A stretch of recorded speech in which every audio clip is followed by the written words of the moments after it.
하나님이 여러분을 정말 사랑하십니다. 예, 터키어로 하면은 탄느 세니 촉세비요. 한번 따라할까요? 탄느 세니 촉세비요. 예, 옆에 분 보시고 한번 하시죠. 탄느 세니 촉세비요. 예, 예, 터키는 형제의 나라라고 그렇게 합니다.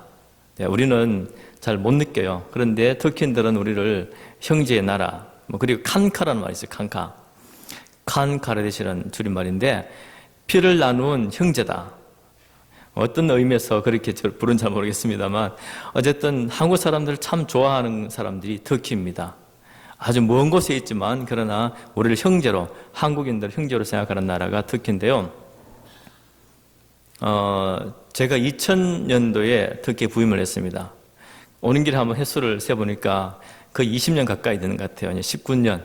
참 세월이 빠른 것 같습니다. 20년 가까이 살면서 뭘 했나 한번 돌아봤습니다. 돌아보면서 참 모든 것이 하나님의 은혜구나. 여기까지 온 것도 하나님의 은혜다라는 그런 생각을 많이 했습니다. 이번에 잠시 이제 딸을 위해서 왔는데 이제 딸을 도와주기 위해서 왔습니다. 그래서 다시금 이런 기회에 여러분들을 또 뵙게 되니 참 너무 반갑고 또 우리 존경하는 목사님이 또 이렇게 말씀을 나눌 수 있는 기회를 주셔서 감사합니다. 당회원님들도 기회 주셔서 감사드리고요. 여러분들과 함께 저는 선교사니까 또 선교지 얘기도 좀 하고 그리고 말씀도 함께 또 나눴으면 좋겠습니다. 우선 터키의 그 영상을 하나 보시죠. 저희들이 2016년부터 새롭게 개척한 그런 교회를 중심으로 한 그런 영상인데 한번 틀어주시면 감사하겠습니다.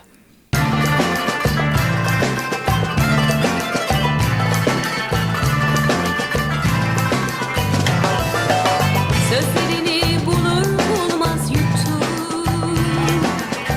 Bana neşe yüreğime sevinç oldu.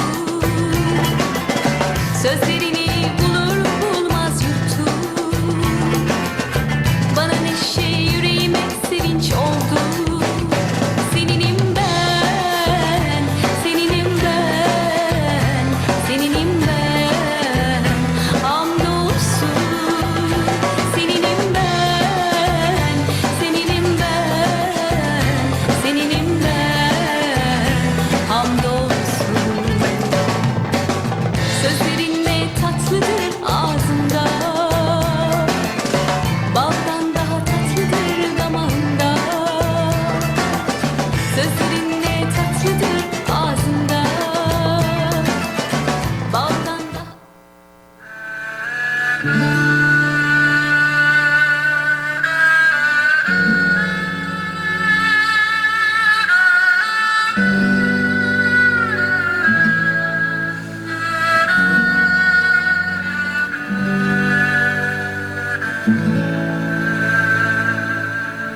오직 주의 사랑에 매여 내 영 기뻐 노래합니다. 이 소망의 언덕 기쁨의 땅에서 주께 사랑 드립니다. 오직 주의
주의 사랑에 매여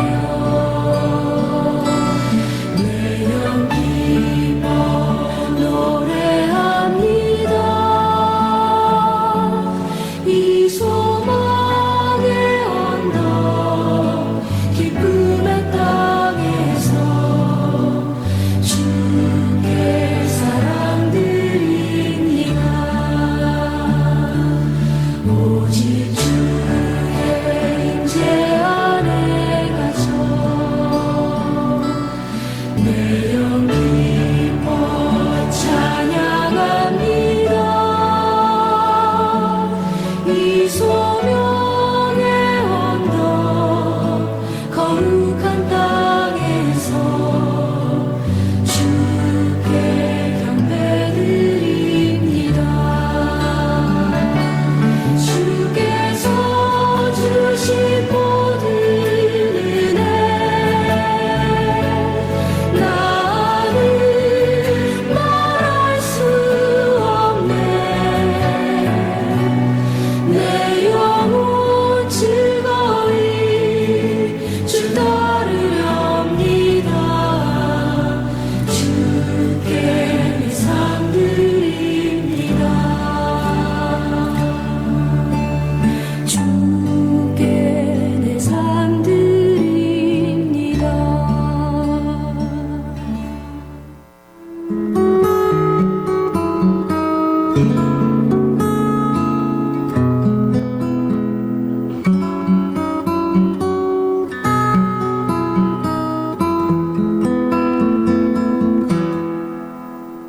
We come into your courts today to praise your holy name, the God of what has been and what will be. What kind of king would welcome us, the paupers, to his throne? With humility, our only offering, we worship you again, worship you again. You welcome us back into your open arms. We worship you again, worship you again. 예, 터키인들이 우리하고 좀 닮았죠. 그런데도 조금 달라요. 워낙 이 서양 사람들과 이게 계속 이게 피가 섞이다 보니까 많이 다릅니다. 그래도 동양적인 그런 이 정서가 있습니다. 그래서 터키 사람들은 이 머리는 서양을 향해 있고 마음은 동양을 향해 있다. 그런 이제 얘기가 있습니다. 그래서 그만큼 터키는 좀 복합적인 나라라고 볼 수가 있습니다.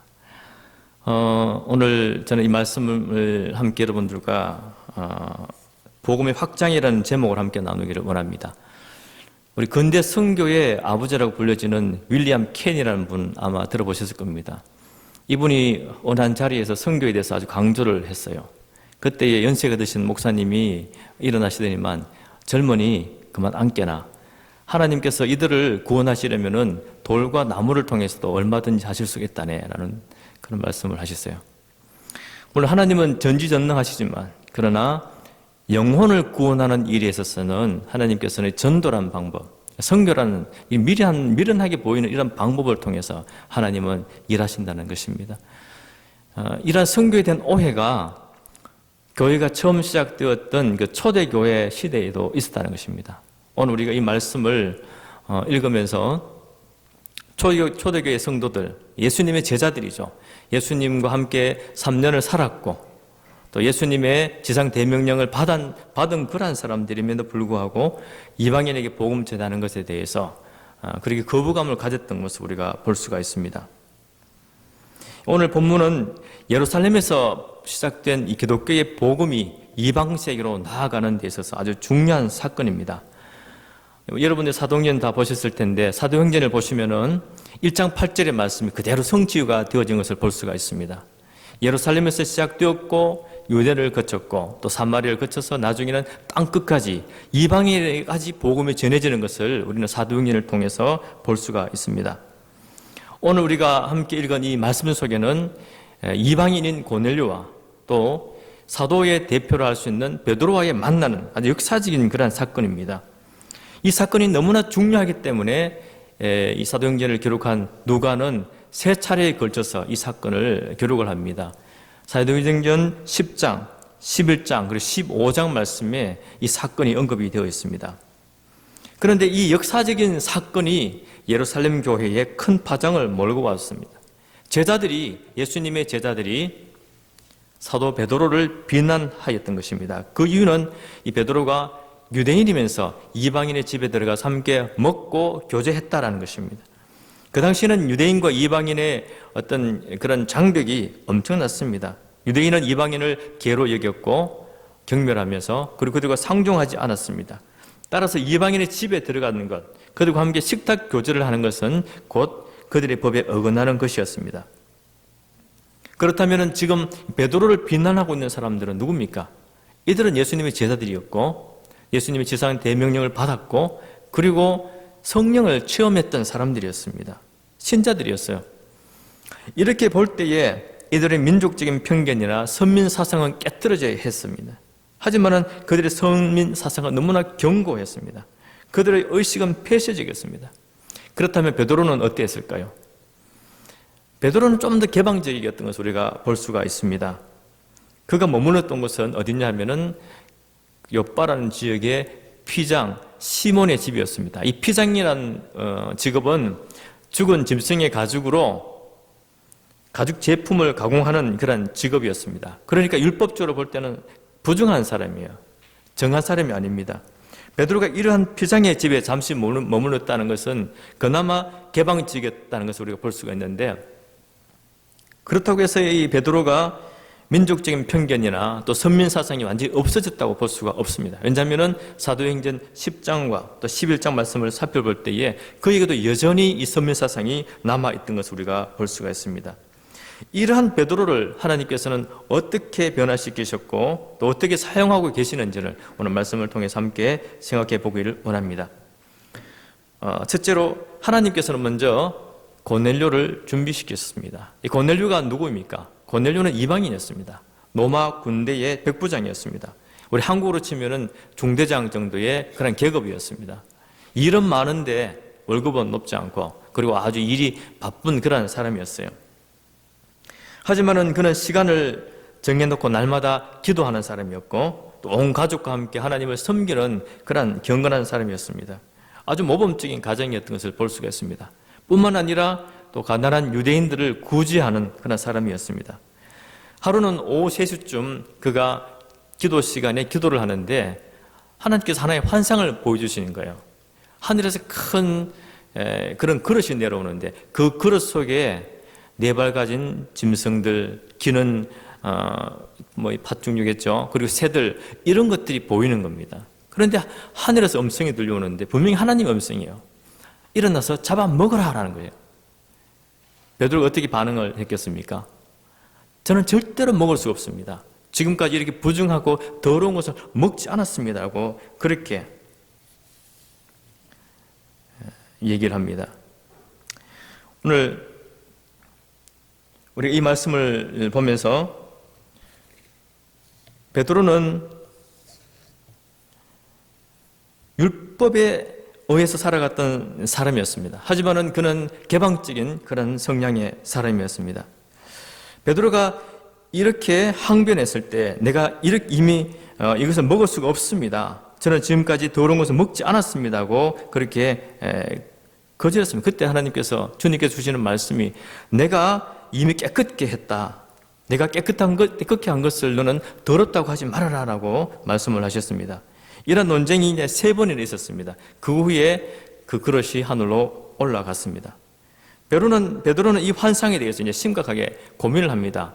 도대체 이것이 무슨 뜻일까? 왜 하나님께서 나에게 이 부정한 짐승들을 잡아먹으라 하셨을까? 이렇게 고민을 하는 중에 이제 고넬료가 보낸 그 사람들이 문 밖에 이르렀던 것입니다.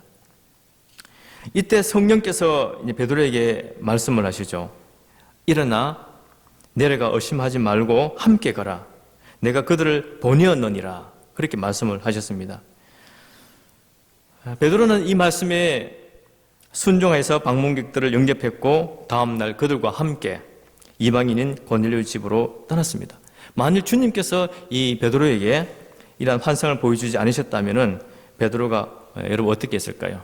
그는 아마도 고넬료의 집으로 가지 않았을 것입니다. 그렇다면 고넬료는 구원받을 복음을 듣지 못했을 수도 있다는 것입니다.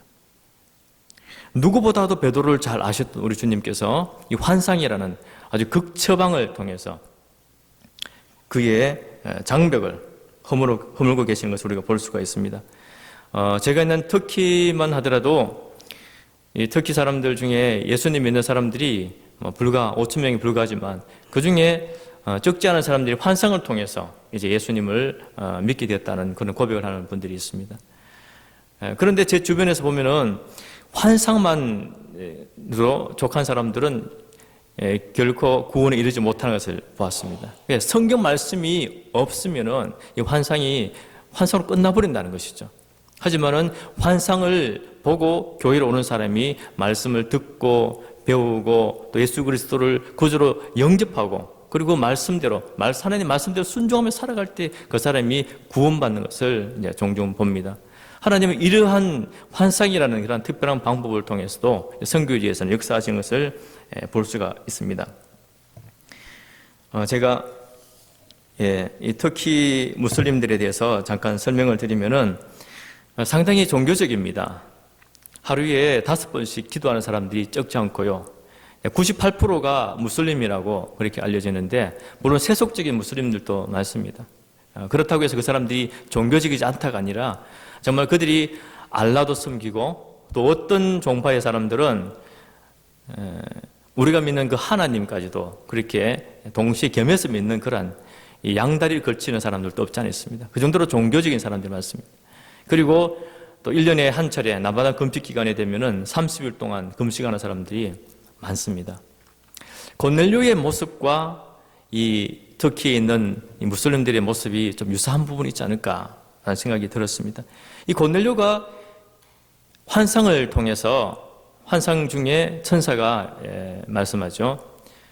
옆방에 있는 곳에 사람을 보내서 그곳에 베드로를 초청하라.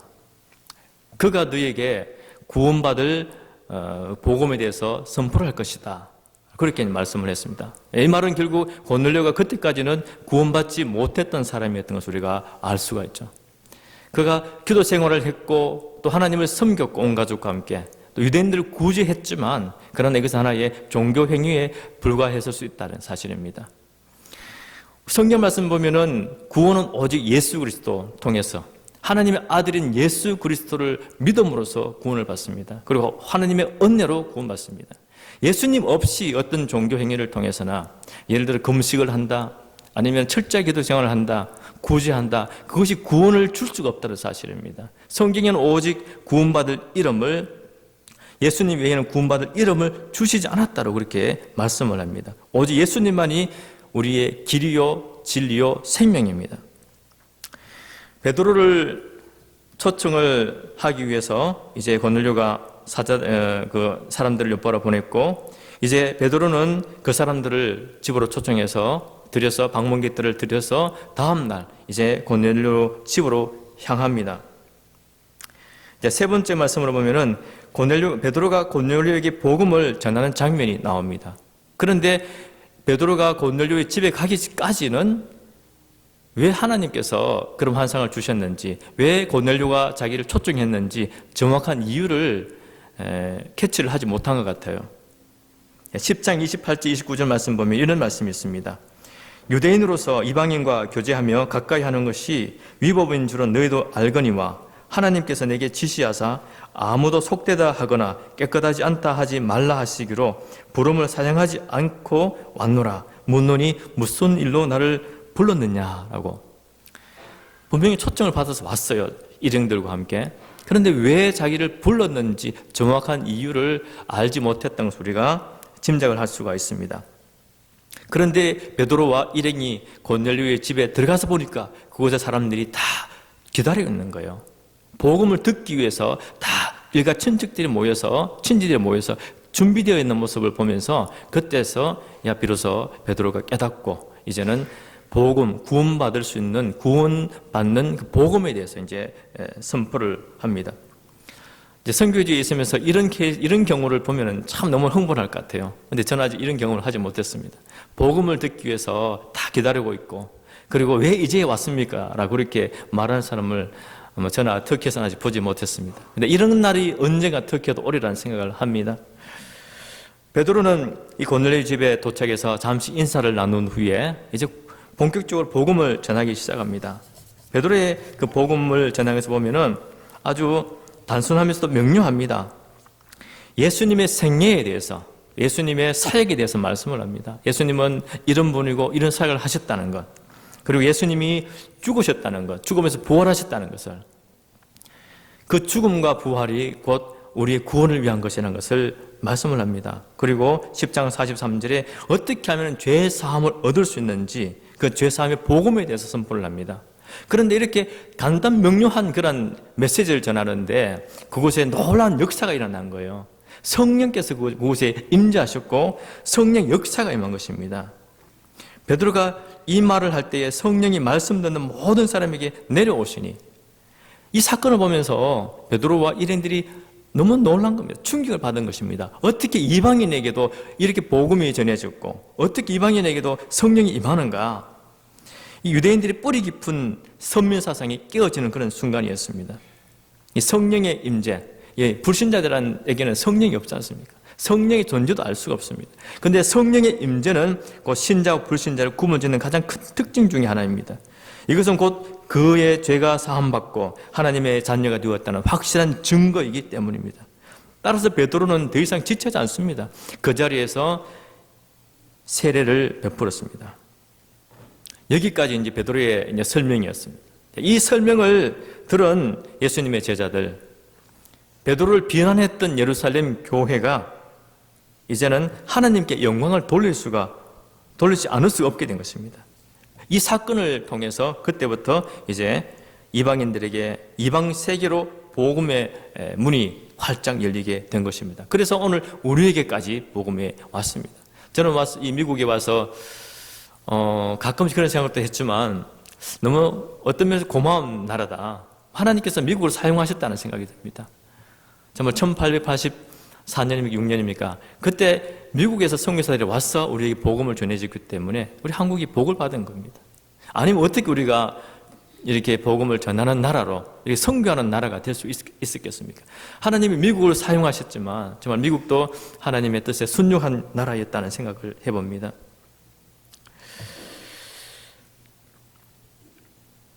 지금 또 전 세계에는 고넬료처럼 이렇게 진리를 사모하는 사람들, 복음을 필요로 하는 사람들이 너무나 많습니다. 우리 전 세계 인구가 약 80억 정도라고 하죠. 그 중에 예수님 믿는 사람들이 약 25억 정도라고 그렇게 통계가 나온 것을 봤습니다. 나머지는 다 불신자들이에요.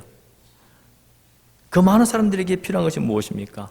바로 구원받는 복음, 생명의 복음, 예수 그리스도가 나를 위해서 죽으셨고 예수 그리스도가 나를 위해서 부활하셨다는 사실, 예수 그리스도를 믿고 또 하나님의 은혜로 우리가 구원받는다는 사실, 어떤 인간의 행위가 아니고 어떤 노력이 아니고 오로지 하나님의 은혜고 우리에게 선물로 주신 그 믿음을 통해서 우리가 구원받는다는 이 사실을 우리가 선포하는 것이 필요합니다. 약 16,000개 정도의 미전도 종족이 있다고 그렇게 알려지는데요.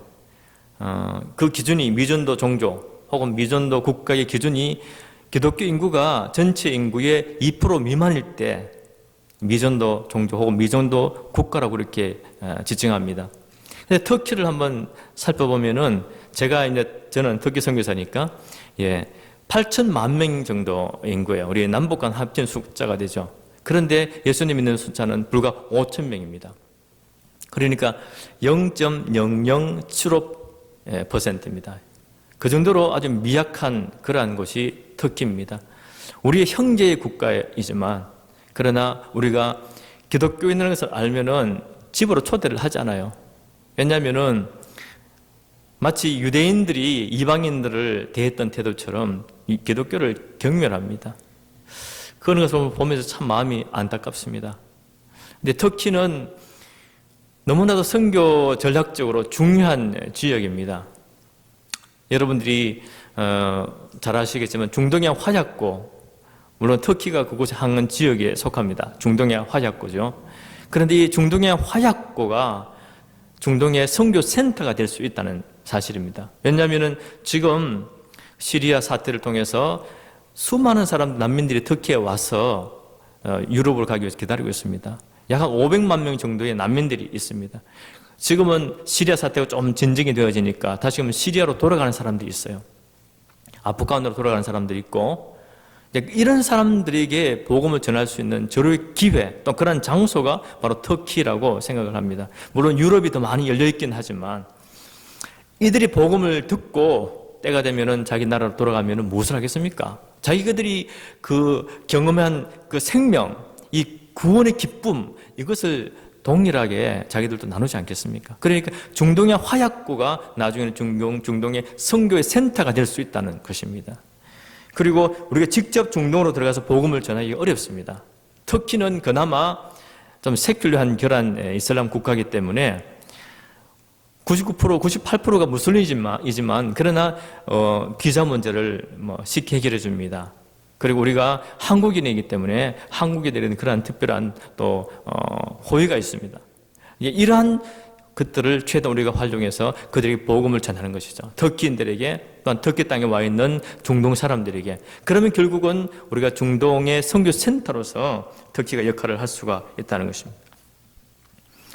저는 이제 몇 마디 말씀을 하고 좀 마치겠습니다. 이제 보시라는 선교학자가 이런 말씀을 했습니다. 하나님은 선교적 하나님이시기 때문에 하나님의 백성은 선교적 백성이다. 그리고 에밀 브루너라는 분은 이런 말씀을 했습니다. 교회는 선교하기 때문에 존재한다. 다시 말하면 선교하지 않는다면 교회의 진정한 존재 가치가 없다는 사실입니다. 너무 우리에게 충격적인 말이 아닐 수가 없습니다. 우리가 돈이 있어서 선교하는 것이 아니고 이것은 주님의 뜻이고 또 주님의 명령이기 때문에 우리가 선교를 하는 것입니다. 저처럼 나가 있는 사람도 있고 우리 제일장로교회 성도님들처럼 후에 뒤에서 기도하시는 또 물질로 후원하시는 그런 후방 선교사들도 필요합니다. 함께 팀이 이루어져야지 우리가 독립을 할 수가 있는 것이고 정말 이 온 열방과 민족이 하나님의 통치 아래 거하게 되는 것입니다. 하나님께서 우리를 택하셨고 복 주셨습니다. 먼저 우리를 택하셨고 먼저 우리를 복 주셨습니다. 이것은 다 우리만의 소유를 위한 것이 아니고 모든 열방과 민족 가운데로 흘려보내도록 하시기 위함입니다. 저와 여러분들이 먼저 택함받고 복을 받은 이유가 있다는 사실입니다. 오늘 저희들을 복의 통로로 하나님은 사용하시길 원하신다는 사실입니다. 우리를 통해서 온 열방이 복음을 듣고 구원받고 축복받는 것이 하나님의 뜻입니다. 우리 하나님의 뜻을 이루어드리는 저와 우리 모든 성도님들 되시기를 주님의 이름으로 축복합니다. 기도하겠습니다.